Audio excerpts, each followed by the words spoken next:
I believe this is Alexander Demetrius. He wanted to chime in before we go on break real fast. So I will introduce him now, and then we'll be right back after our break. Hi, Alexander. Hello, Alicia and Dr. Jenkins. Hello. Hi. What did you want to chime in with today? What were we talking about that sparked your interest?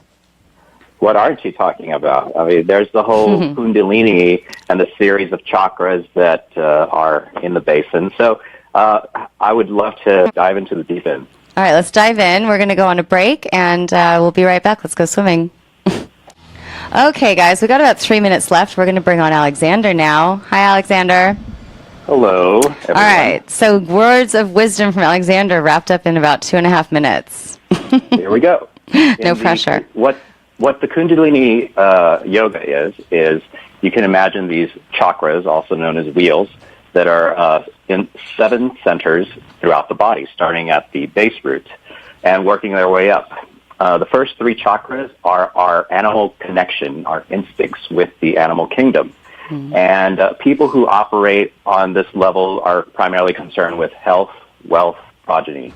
You know, God send us rain for our crops and help us win the war and so forth. Survival and things like that of a primal nature. Correct. And it's not until we get up to the level of the 4th chakra called anahata, which is also the sound of 2 things not hitting each other.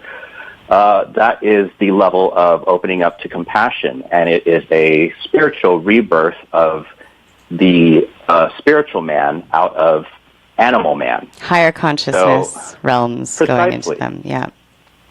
So now your relationship to the world, you have an intrinsic and deep-rooted knowledge that you and the other are one, and that you are an organism operating in terms of the whole environment and with the whole environment. We are individual, and we're also collectively a whole. Absolutely. And how does that enhance how we live in life if we come from this mindset of coming inside and understanding this in ourselves and then operating in the outside world? Visualize a spiral, and you can say that it starts at the 1st chakra and then goes and spins up and up and up. And what you're doing is you're using the inertia of your lower animal centers to take you up into your higher self. So if you're nasty, be nasty, but do it in such a way, and it will reveal the counterpart side of it, which in other words, stop running from how you feel, go inside to it, allow it to run through you, and it will transmute into neutral energy again that you can use to create other force in your world that you can then use to, manifest love, manifest interest in others. Recognize you are a part of others. We're all one. That we're all mirrors for each other. Mm-hmm. And if you operate like that, I love it. And so, do you operate like that in your life on a daily basis? And if you have a nasty day, you just get nasty and let that happen inside of you to transmute it.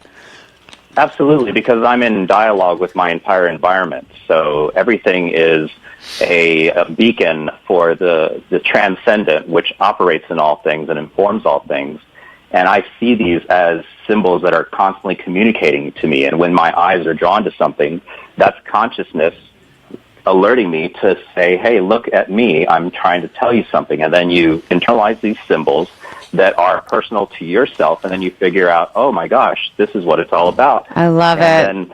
We're learning from everything, and that is the lesson in life, right?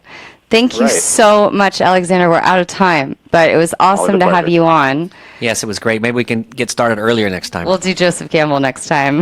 Okay. Sorry, Alexander. Thanks, Alexander. See you next time. All right. Aloha. Bye. Okay, and thanks, guys, for tuning in. See you next week.